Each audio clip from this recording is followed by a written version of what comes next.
kebenaran aku kan miss bling-bling kan, emang aku suka, aku dari dulu. Jadi ya makanya dulu kan di TV sampai heboh berlian Barbie suruh bawa ya kan kok acara Rumpi Secret suruh bawa.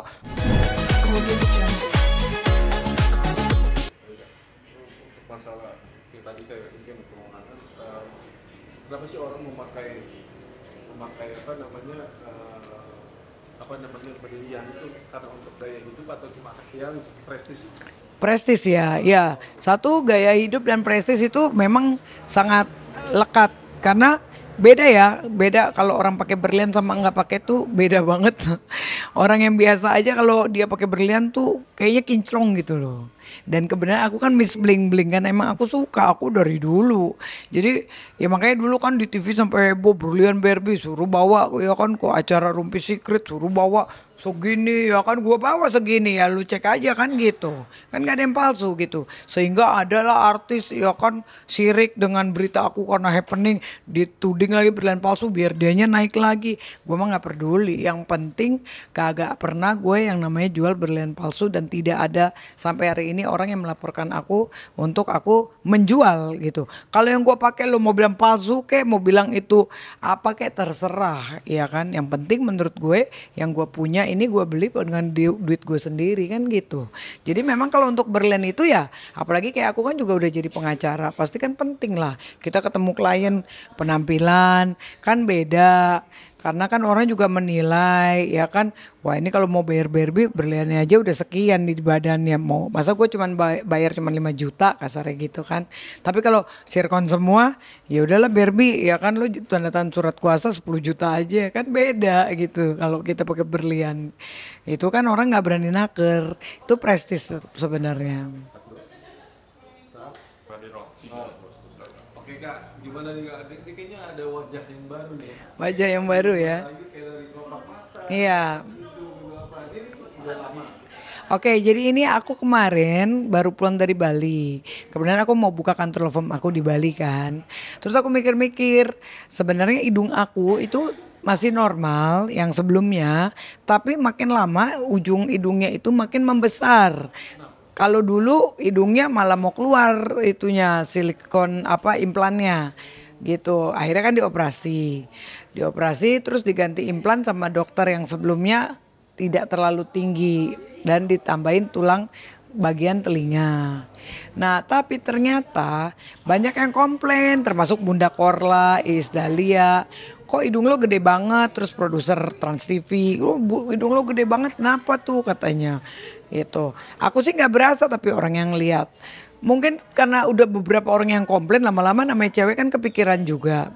Konsultasi nih ke dokter aku yang sebelumnya, dok kenapa hidung gue tambah gede? Terus kata dokter, wah ini infeksi filler kamu kambuh lagi. Jadi dia membesar ngembang kayak spons. Spons kan awalnya ditekan gitu kan, dikuret ya kalau hidung ya, dikuret kan kecil. Tapi kan lama-lama kan akan mengembangnya itu dengan beberapa jangka waktu yang namanya udah pernah filler dan dikuret itu nggak akan hilang seumur hidup, sulit, dia akan mengembang sewaktu-waktu. Wah dok, gue bilang keburu meledak nih hidung gue bilang gitu. Terus kata dokter enggak kok masih bisa setahun 2 tahun lagi. Nah tapi akhirnya kan namanya cewek, wah dokter gue kagak mau ngerjain nih, udah deh gue pindah dokter aja daripada kepikiran. Udah akhirnya pulang dari Bali aku ini apa namanya ke Jakarta, ini masih di Jakarta. Dok udah deh gue pengen ini deh dok. Oh iya ini benar kamu harus dikuret. Ya udah nanti saya kuret terus nanti ganti implan sama tetap pakai tulang telinga. Ya udah nanti dibikin yang bagus deh yang kecil katanya, kan sekarang lagi musim model hidung yang tinggi gitu kayak Korea kan. Nah ya udah karena aku juga lagi patah hati juga kebenaran. Sekalian aja dok kelopak mata atas. Nah inilah yang eyelid atas inilah yang dibikin baru. Jadi sekalian aja deh dok biar sakitnya barengan. Karena apa kalau hidung dulu ntar besok-besok aku kan capek. Selama ini mataku kan kecil. Kalau aku make up tuh pakai Scott mata. Jadi kadang-kadang males. Nggak enaknya kalau lagi nggak make up matanya kecil jadi kurang seksi, karena aku suka lihat cewek-cewek apalagi kayak mata-mata orang Arab gitu kan cantik-cantik orang Turki wah gue pengen deh kalau punya kelopak mata yang gede gitu kan. Udah jadi akhirnya konsultasi nih sehari sebelum operasi, dok tambahin dong mata juga deh aku mau. Boleh nggak? Aku bilang boleh, udah nggak apa-apa kalau mau sekalian katanya. Ya udah sekalian aja. Jadi pengerjaannya 1,5 jam di tanggal 25 November itu 1,5 jam, 2 item ini udah selesai. Udah pulang masih berdarah-darah nyetir sendiri. 25 Oktober kali. Iya Oktober kok, November 25 Oktober. Fungsinya untuk Kelopak mata ini satu, kalau mata kita besar pasti untuk keindahan, ya kan estetik, ya kan estetik. Untuk keindahan. Kedua, kita kelihatan lebih muda. Ini kan kayak gini kan, pasti orang apa sih yang berubah dari Barbie? Karena kan orang natapnya pertama kali mata kita, baru hidung. Nah kalau hidungnya udah berubah, mata berubah, otomatis muka kita berubah. Karena kan yang bikin kita lebih tua itu kadang kan kendur bagian bawah kulit mata. Kulit mata itulah yang diambil sehingga dijahit kembali ya. Jadi dibikin kelopak. Cuman memang ya lumayan, orang banyak sakit nggak? Kalau hidung sih nggak terlalu sakit. Yang sakit tuh mata. Karena kan namanya mata bintitannya sakit. Apalagi ini dioperasi kanan kiri gitu. Cuman ya sesuai lah dengan hasilnya. dulu rasa jauh lebih Sekarang sih banyak yang bilang ya, orang yang bilang sih, aku nggak tahu. Kok lu lebih muda, wih cantik nih yang sekarang nih, hidungnya cakep nih, pipi lu jadi kecil banget ya, udah kagak tembem lagi.